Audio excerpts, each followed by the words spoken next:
he had bewitched them with sorcery. See what I'm saying? And to him, they gave regard because for a long time, he had bewitched them with sorcery. Go ahead and read on.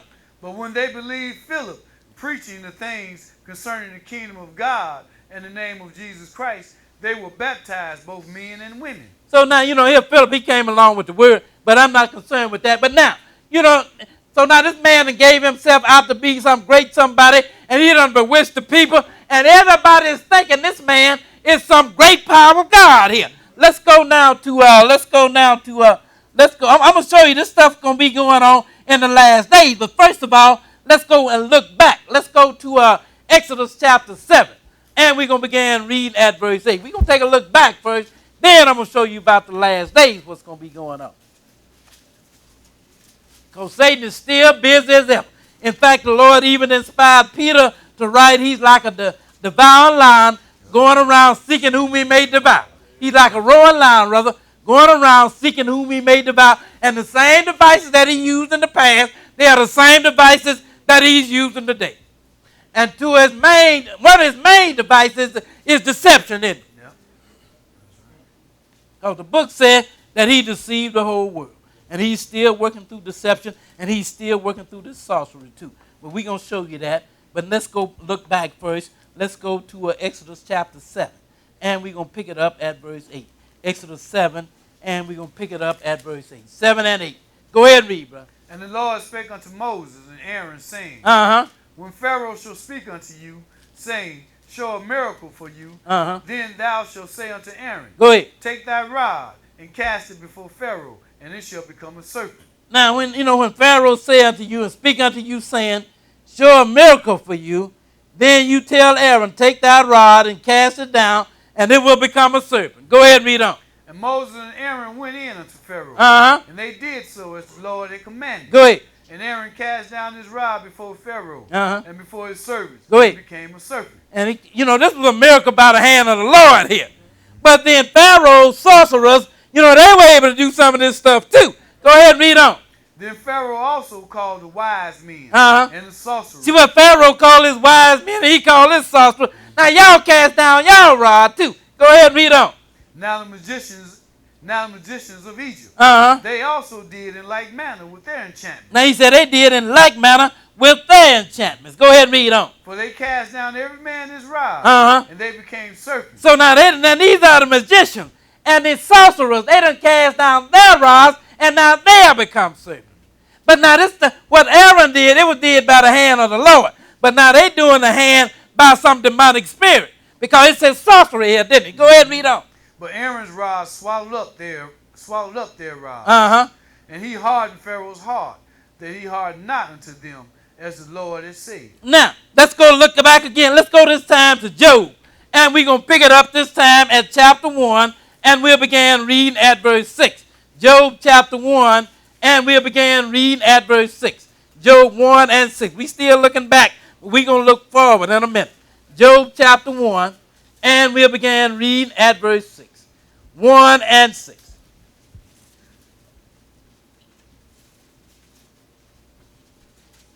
One and 6. Okay. Go ahead and read. Job 1 and 6. Go ahead and read.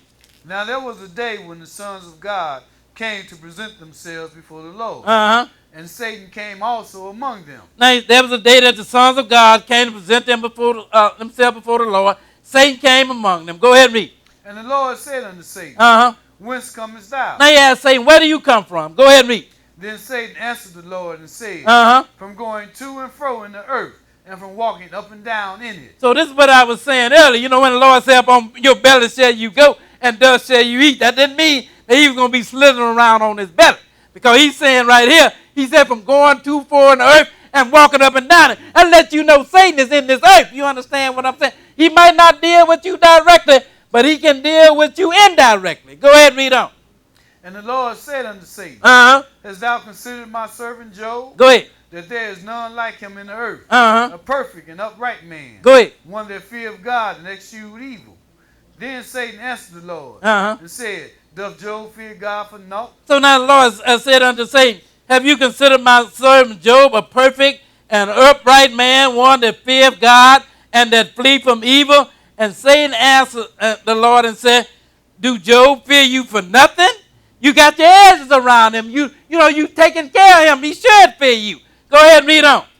He said, has not thou made a hedge about him? Say, have you made a hedge about him? Go ahead and read on. And about his house? Uh-huh. And about all that he have on Say, you done made a hedge about him, about a house, and everything that he have. Go ahead and read. On every side. Uh-huh. Thou hast blessed the work of his hand. And you done blessed the work of his hand. Go ahead and read. And his substance is increased in the land. Uh-huh.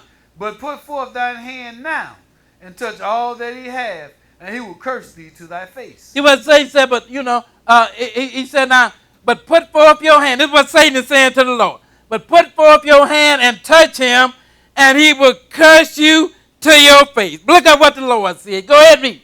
And the Lord said unto Satan, Behold. Now the Lord said unto Satan, behold. Go ahead and read. All that he have is this is what the Lord saying to Satan now. He said, all that he have is in your power. I'm hands off for me. All that he have is in your power. I'm taking hands off. Only thing I don't want you to do, don't put your hands on him. But he said, everything that you have, it is in your power. Do whatever you want with whatever he has. Later on, I'm going to let you put your hands on him, but you can't kill him. He said, but for now, everything that he have is in your power. Whatever he have, it's in your power, Satan. Go ahead and read.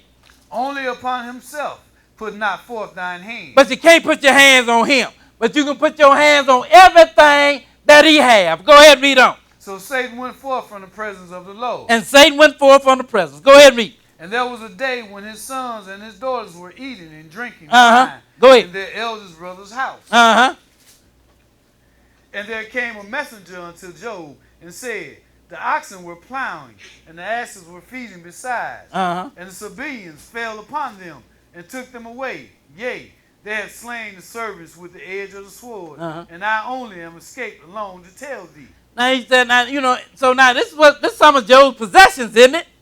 So now what did the Lord allow Satan to do? He allowed him to come and destroy these possessions, right? Because the Lord told him, he said, everything that he have is in your hand. Do whatever you desire to do with it. Just don't put your hands on him.